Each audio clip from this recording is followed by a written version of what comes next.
Assalamualaikum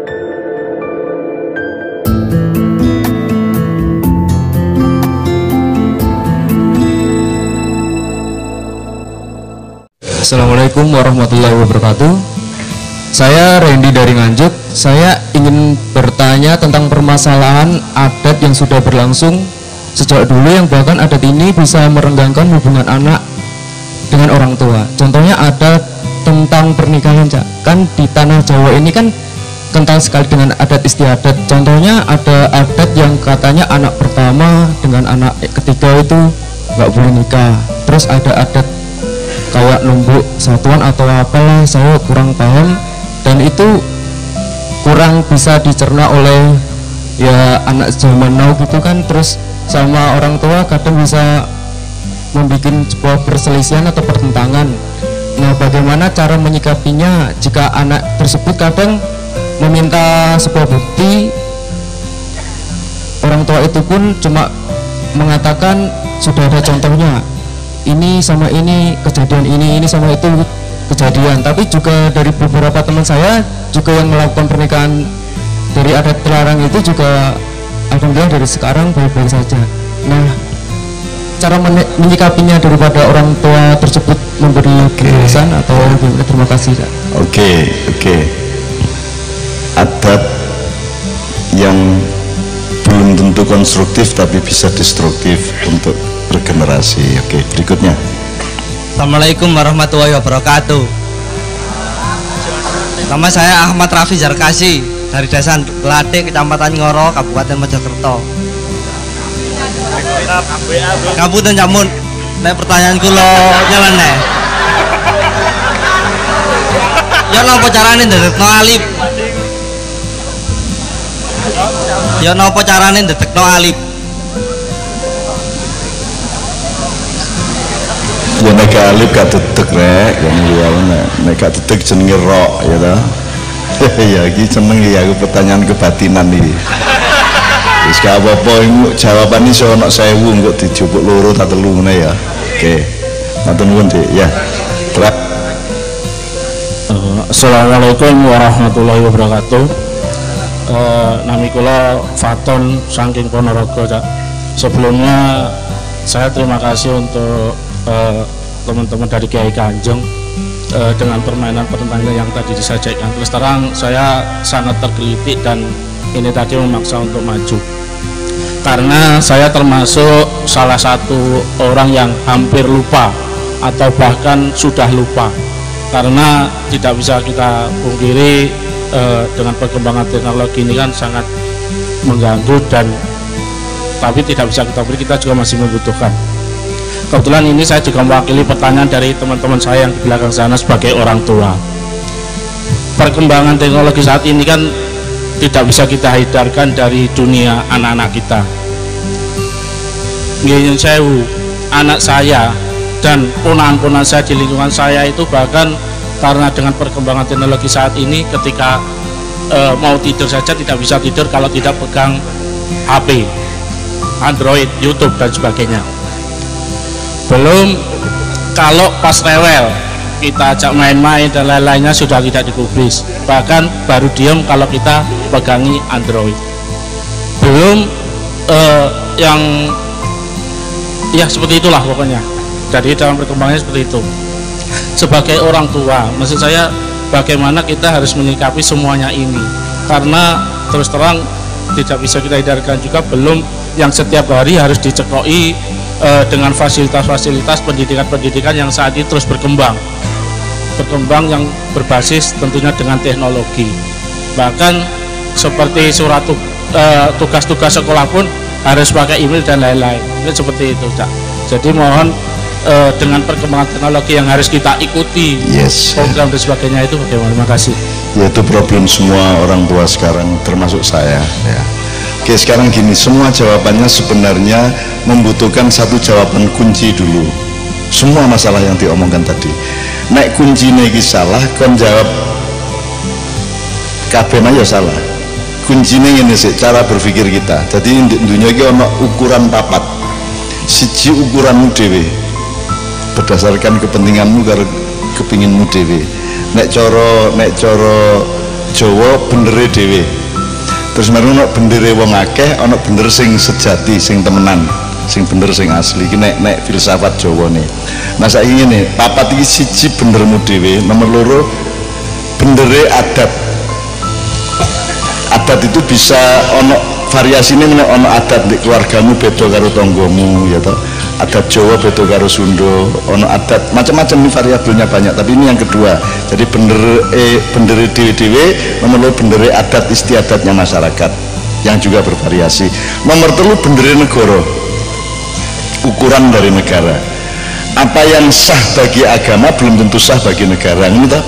Jadi ukuran nomor tiga adalah agama. Ukuran yang keempat adalah negara, yang ukuran keempat adalah ukuran agama.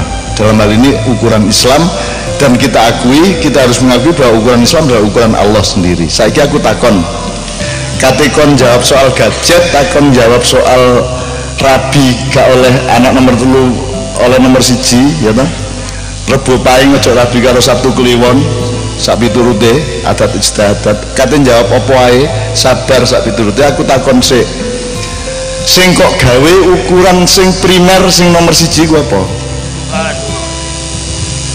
Tuhan, agama Islam. Liyane kemanusiaan itu menungsa iku gawe dhewe ta dhek. Menungsa iku gawe dhek dhewe ta gak? Nek awakmu pelukis, lukisanmu iku dhek nglukis dhewe ta kon sing lukis?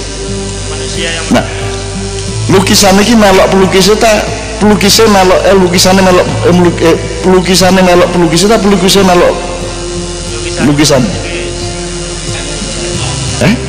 lukisannya melok kon lakon gaenane sapa? Gusti Allah. Dadi kon melok Gusti Allah melok kon Gusti Allah kon melok Gusti Allah. Gelem tak gak gelem gak gelem? Karena kita tidak berdaya atas diri kita. Mungkin ya kate mati kapan ya karo, lahir biyen ya gak nyejo. Ini ya. Jadi lukisan taat kepada pelukisnya. Kate warna apa, kate garis apa, ngelukis apa, jenenge apa, nganut karo sing lukis. Lah manusia adalah lukisannya Allah.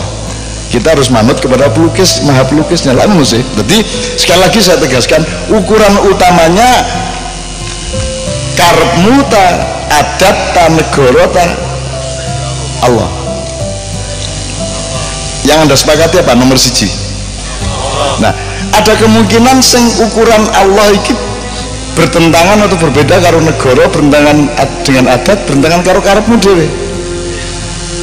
Nek karepmu kan kon dadi anake Pak Harto ngono to. Utawa dadi turunane Kanjeng Nabi lah, kene iki turunane Ronggolawe ya. Siapa meneh ya? Gitu loh. Jadi kita kan tidak berkuasa atas diri kita sendiri, maka kita taat kepada yang berkuasa atas kita, yaitu Allah. Jadi jelas ya. Nah, dengan menomorsatukan Allah, baru negara, baru adat, baru diri kita sendiri, maka mari kita aplikasi ke semua cara berpikir yang lain. Aku takon, aku njaluk sitok urusan sing tidak termasuk urusan agama. Sitok ae. Gak usah telu, gak usah limo. Apa urusan menungso mbok kelakuan, mbok perbuatan, mbok lapo ae, mbok apa ae sing tidak termasuk urusan agama? Gak ono ya, dit ya. Jadi ada yang selain, ada yang urusan yang tidak dalam agama, nggak ada. Kon nguyuh termasuk agama, kon macul di sawah urusan agama, ya tegak. Lah saiki kon diwurui karo wong barat, sekolah ini bidang pertanian, ini bidang ekonomi, ini bidang biologi, ini bidang perhubungan, ini bidang agama, ngono toh. Maka kita bikin kabinet, ada menteri agama sing gak oleh ngurusi pertanian.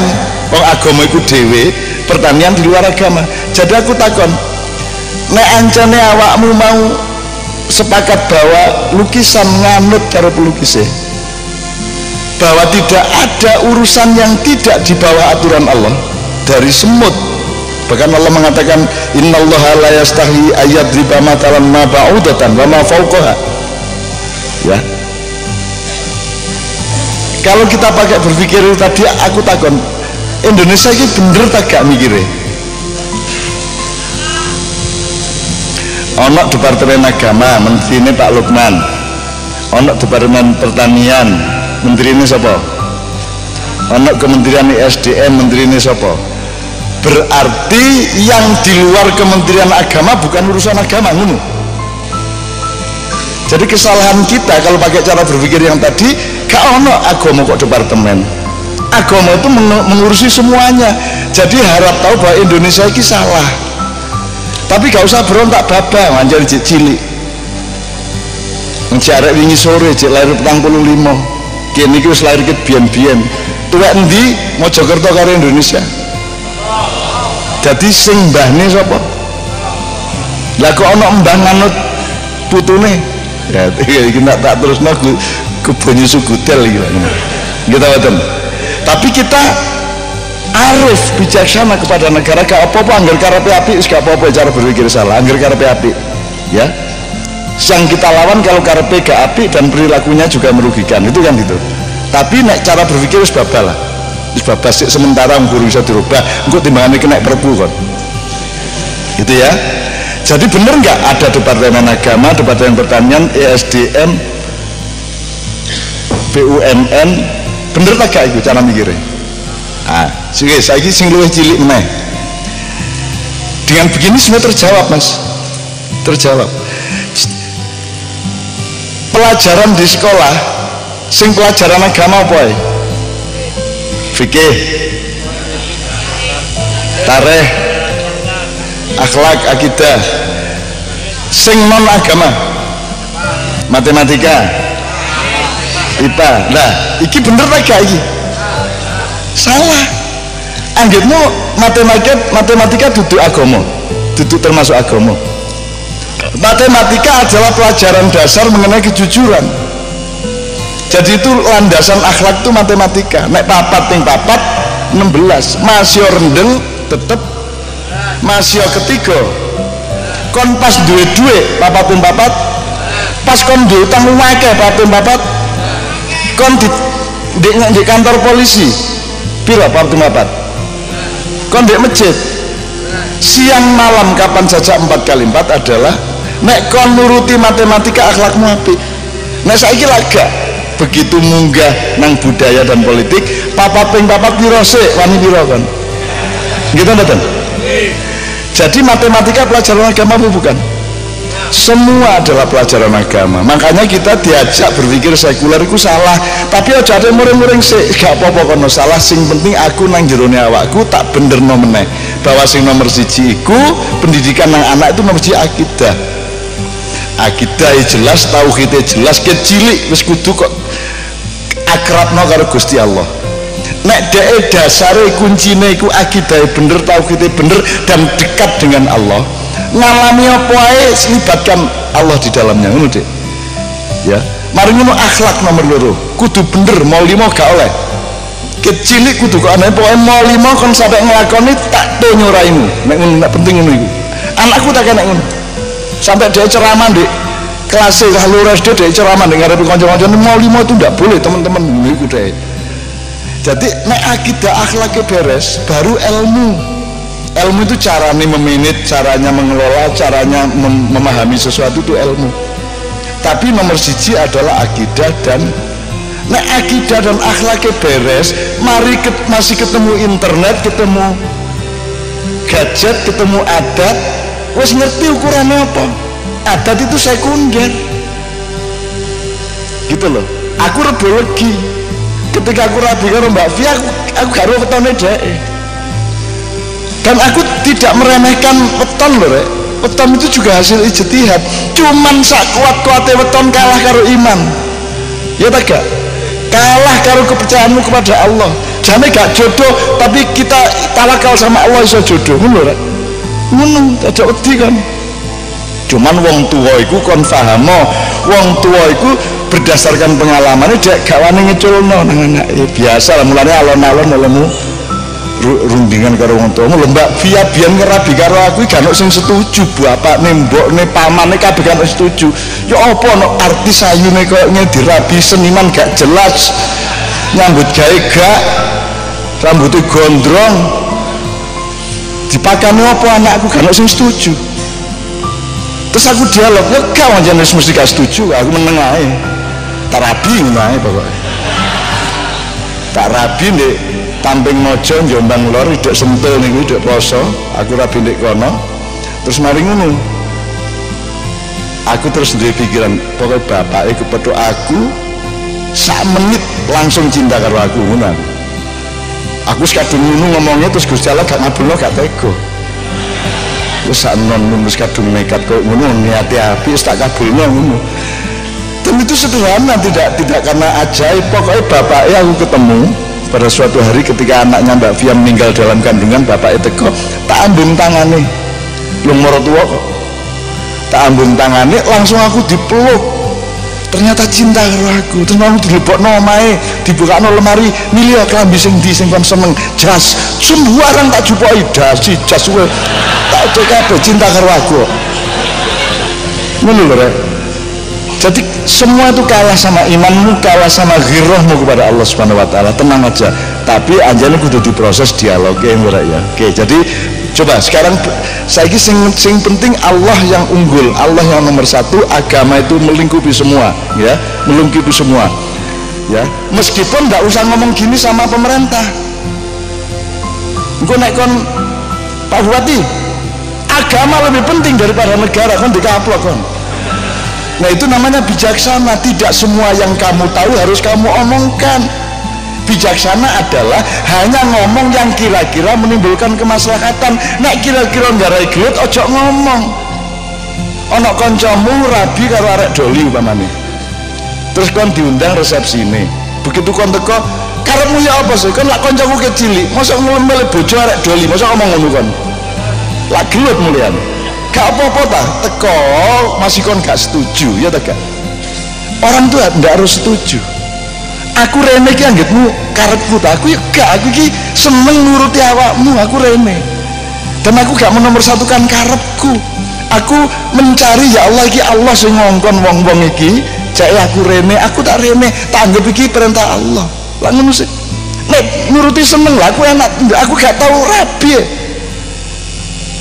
mosok saulan kepethuk bojo 3 dino iku kepethuke kadang di bandara kadang di restoran mari mangan sing kene nang Surabaya sing kene nang Jakarta nang Makassar kira dicapopo ya tapi aku gak masalah Mbak Via juga gak masalah karena ini perintah Allah ya sudah kita lakukan semua mesti baik kalau Allah yang jadi yang penting Mas Allah selalu ada dalam pikiran dan hati anakmu maka kepethuk gadget ya baba dia pasti punya ukuran saya kira bahaya banget di sini Android karo internet itu wong kon browsing opo ae metu sing gak kok kita mboten arek cilik metu sing gak itu tapi kalau kamu tawakal kepada Allah ono malaikat aja kuatir anakku luar biasa sing jenenge IT luar biasa canggih luar biasa tapi gak tahu kena ngono apa sebabnya mergo daerah sejak kecil bahwa iki gak oleh jadi dia akan menghindar gitu loh gak ono mas arek cilik gak gadgetan gak ono saiki wong arek kait ngomong kait Cina lho cik pinter areke timbane bapakne nek wis ngene-ngene iki ya ta pinter bapakne iku gaptek SMS e gak iso kadang-kadang tapi anake cilik gurung TK iku wis pinter game online barangnya pinter gak apa-apa angger akidah akhlaki kok tandur kecilik jangan mengalami apapun dengananmu tanpa melibatkan Allah jadi anakku sing cilik sing rampak biyen cilik dia terus duwe mobil-mobilan terus dia ndelok apa iku jenenge Queen ya apa iku jenenge McQueen terus dia ngarang balap internasional. Wah, McQueen paling depan. McQueen akan segera jadi juara. Apa jenenge ngomong-ngomong dewe tak lirik. McQueen hampir sampai ke garis finish. Wah, tiba-tiba ada mobil membalap dan juaranya bukan McQueen. Mobil siapakah yang juara itu? Oh, mobil Allah. Ini coba aku, waduh, iya. Jadi dia tidak pernah ingat apapun kecuali melibatkan Allah nih mas. Mbahnya mati, ibunya Mbak Fia mati, nangis kabeh, kabeh ponakane anake kabeh nangis, pokoknya guguk lah tangisan Cina nek cara gini. Kejaba anakku sing cilik iki meneng ngene iki. Di depan jenazah neneknya tuh dia meneng, gak ya guyu ya gak, nangis ya gak, meneng pokoknya. Kita semua kan kaget, ini anak kok ndak nangis sendiri, cacaknya nangis, Mbak Yuni nangis, ibunya nangis, kabeh nangis, arek cilik gak nangis. Terus setelah reda, setelah kita penguburan baru kita tanya, "Kowe mau kok orang nangis?" Loh, kok nangis bagaimana? Kan nenek kan ketemu sama Allah, kan bahagia, masa saya nangis? Menurutku ya dijawab.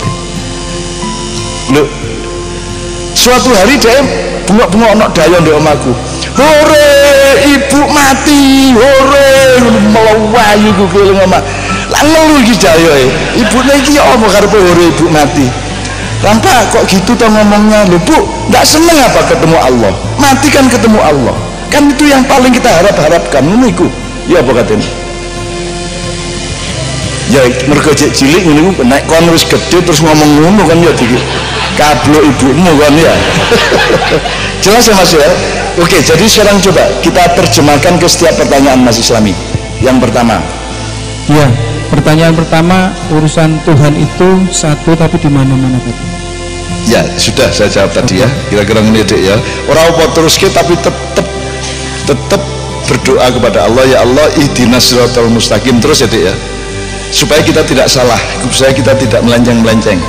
Karena sesungguhnya kebenaran tidak ada di dalam diri manusia, kebenaran selalu datang dari Allah. Waca Quran browsing kebenaran ini ya, selalu ada 9 kata di Al-Quran, al-haqqu mir rabbika, kebenaran itu kok Gusti Allah awakmu gak duwe, awake dhewe gak duwe, hanya dari Allah. Maka kita mohon kepada Allah ihdinas siratal mustaqim terus menerus. Oke, kedua, sabar itu ada batasnya atau tidak? Batasnya adalah ketepatan untuk sabar. Konteks, jadi makom keadaannya bagaimana. Misalnya kon omahmu di bandem taek karo tanggomu, pisan sabar, bandem neh menene sabar, ping telu yaitu batas. Karena ini sudah bukan soal kesabaran, ini soal penghinaan yang harus dijawab kan gitu. Jadi masalahnya sudah bukan soal taek meneh, itu penghinaan. Kayak ini rekon demo, misalnya demo nang Pak Lurah, upamane Pak Lurah salah mergo kon duwemu lurah mus kok lok-lokno nyare wong akeh. Nek aku sing dadi Pak Lurah, aku mau nuruti kon. Aku salah jeneng aku salah. Tapi kon iku ngisi-ngisin aku nang ngarepe wong akeh.